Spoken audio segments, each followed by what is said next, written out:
যেই ব্যক্তি কৃপণতা করে সম্পদ থাকার পরেও দান করে না, যাকাত দেয় না, আল্লাহর নবী বলেন ফেরেশতা আল্লাহর কাছে বলে আল্লাহ আতি মুমসিকান তালাফা, এই ব্যক্তির উপর যাকাত ফরজ, যাকাত দেয় না, দান সদকা করে না, তার সম্পদ তুমি ধ্বংস করে দাও।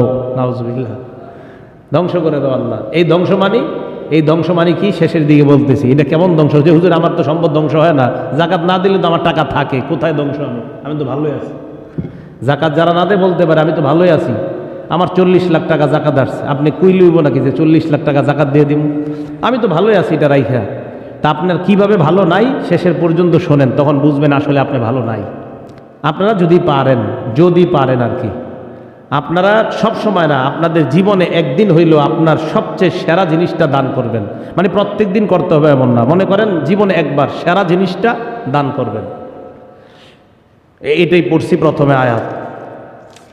আল্লাহ পাক রব্বুল আলামিন সূরা আলী ইমরানের 92 নম্বর আয়াতে বলেন লান তানালুল বিররা হাত্তা তুনফিকু মিম্মা তুহিব্বুন, যতক্ষণ না তোমরা তোমাদের প্রিয় বস্তুটা দান না করবে ততক্ষণ তোমরা প্রকৃত পুণ্য কামাই করতে পারবে না।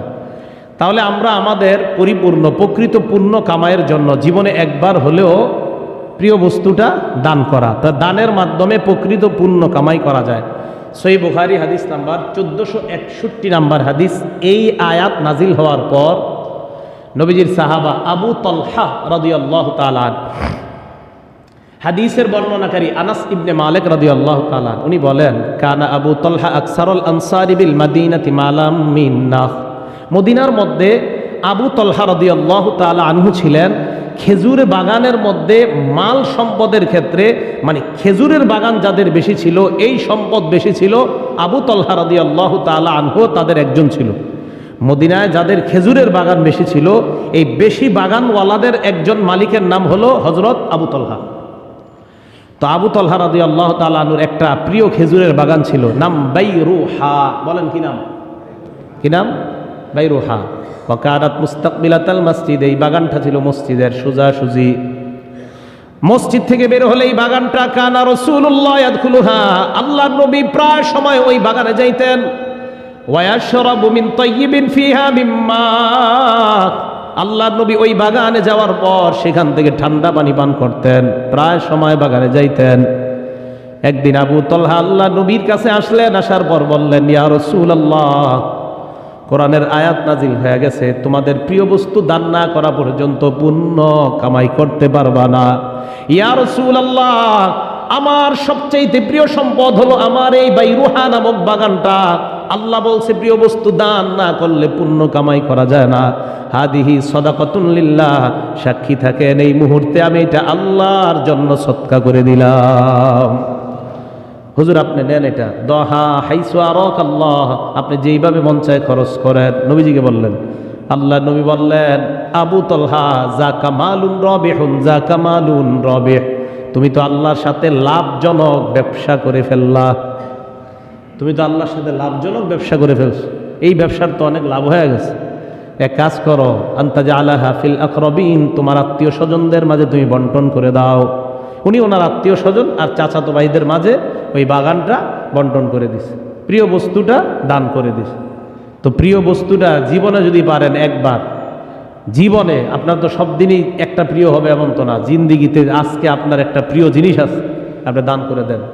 আবার এটা অনেক সময় এমনও হতে পারে, একটা জিনিস কিনলেন মার্কেট থেকে খুব দামি ভালো, ইতিমধ্যে কেউ আপনার কাছে চাইলো, যদি পারেন দিয়ে দিলেন। তো এটা প্রিয় জিনিস, এটা মানে বিসর্জন দেওয়া, কোরবানি দেওয়া, দিল চায় না এটা তো খুব আমার ভালো লাগতেছে কিন্তু দিয়ে দেওয়া। যারা দান করে ফেরেশতা তাদের জন্য প্রতিদিন আল্লাহর কাছে দোয়া করে।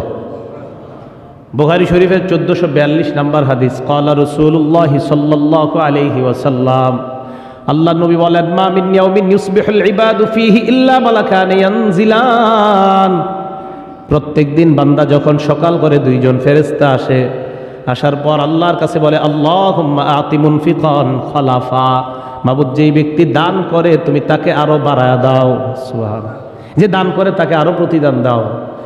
আর যেই ব্যক্তি কৃপণতা করে সম্পদ থাকার পরেও দান করে না, যাকাত দেয় না, আল্লাহর নবী বলেন ফেরেশতা আল্লাহর কাছে বলে আল্লাহ আতি মুমসিকান তালাফা, এই ব্যক্তির উপর যাকাত ফরজ, যাকাত দেয় না, দান সদকা করে না, তার সম্পদ তুমি ধ্বংস করে দাও। নাউজুবিল্লাহ, ধ্বংস করে দাও আল্লাহ। এই ধ্বংস মানে কি শেষের দিকে বলতেছি, এটা কেমন ধ্বংস? যে হুজুর আমার তো সম্পদ ধ্বংস হয় না, জাকাত না দিলে তো আমার টাকা থাকে, কোথায় ধ্বংস? আমি তো ভালোই আছি। জাকাত যারা না দেয় বলতে পারে আমি তো ভালোই আছি, আমার 40 লাখ টাকা জাকাত আসছে, আপনি কুইলইব নাকি যে 40 লাখ টাকা জাকাত দিয়ে দিব? আমি তো ভালোই আছি এটা রাইখা। তা আপনার কিভাবে ভালো নাই শেষের পর্যন্ত শোনেন, তখন বুঝবেন আসলে আপনি ভালো নাই। তো ফেরেশতা যারা জাকাত দেয় না, দান করে না, তাদের জন্য বদদোয়া করে আল্লাহর কাছে। 10 নাম্বার তিরমিজি শরীফের 2029 নাম্বার হাদিস, দান করলে কমে না। সুবহানাল্লাহ, দান করলে বাড়ে, দান করলে কমে না। ক্বালা রাসূলুল্লাহ সাল্লাল্লাহু আলাইহি ওয়াসাল্লাম মা নাকাসা মালু আবদিন মিন সাদাকাহ, আল্লাহ নবী বলেন সদকায় সম্পদ কমে না। সূরা বাকারার 276 নাম্বার আয়াতে আল্লাহ বলেন ইয়ামহাকুল্লাহুর রিবা, সুদ আল্লাহ ধ্বংস করে দেয়। সুদের মধ্যে দেখা যায় সম্পদ বাড়ে। ওয়া ইউরবিস সাদাকাত, সদকার মধ্যে দেখা যায় সম্পদ কমে। সুদের পদ্ধতিতে দেখা যায় সম্পদ বাড়ে, সদকার পদ্ধতিতে দেখা যায় সম্পদ কমে। আল্লাহ কয় সুদ আমি ধ্বংস করে দেই, সদকা আমি বাড়ায়া দেই। এটা আপনার বুঝে আসবে না। সুদে বাড়ে, আল্লাহ কয় কমে। সদকায় কমে, আল্লাহ কয় বাড়ে। সদকা করলে টাকা পয়সা আপনি 10 টাকা দিয়ে দিলেন, কমে গেল না? আল্লাহ কয় না, কমে নাই, বেড়ে গেছে। সুবহানাল্লাহ। তাহলে সদকায় সম্পদ কমে না, সম্পদ বাড়ে। 11 নাম্বার তিরমিজি শরীফের 2470 নাম্বার হাদিস, যেটা দান করা হয় এটাই থেকে যায়, যেটা দান করা হয় না সেটাই থাকে না। সুবহানাল্লাহ। আবার বলছি, যেটা দান করা হয় এটাই থেকে যায়। এটা কেমন কথা? 10 টাকা দান করলে কি থাকে না যায়? বলেন, আসলে যায় না? যায়। এখন সূরা বাকারার 272 নাম্বার আয়াতে আল্লাহ বলেন ওয়ামা তুনফিকু মিন খাইরিন ফালি আনফুসিকুম, তোমরা যা কিছু দান করলা ফালি আনফুসিকুম, নিজেদের জন্যই রাখলা।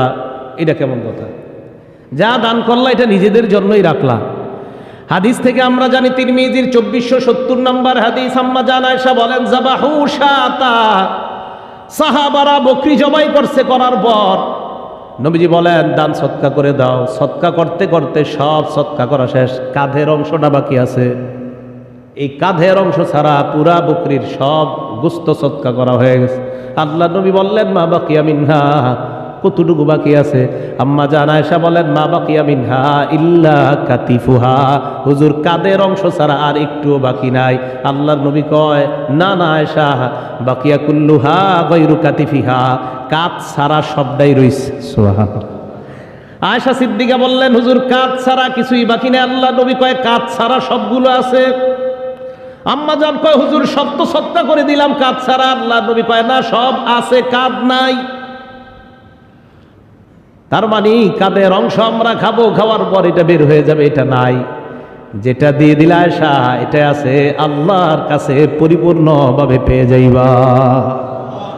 কি বললেন দেখছেন? এটা মনে রাখবেন, এই হাদিসটা পারলে মনে রাখবেন, বাংলাটা মনে রাখেন। সব সদকা করা দেওয়ার পর নবী বলেন কি বাকি? আম্মা জান আয়েশা কয় কাঁধ ছাড়া সব বাকি। নবীজি কয় না, সব বাকি, কাঁধ ছাড়া। বাংলাটা মনে থাকবে না?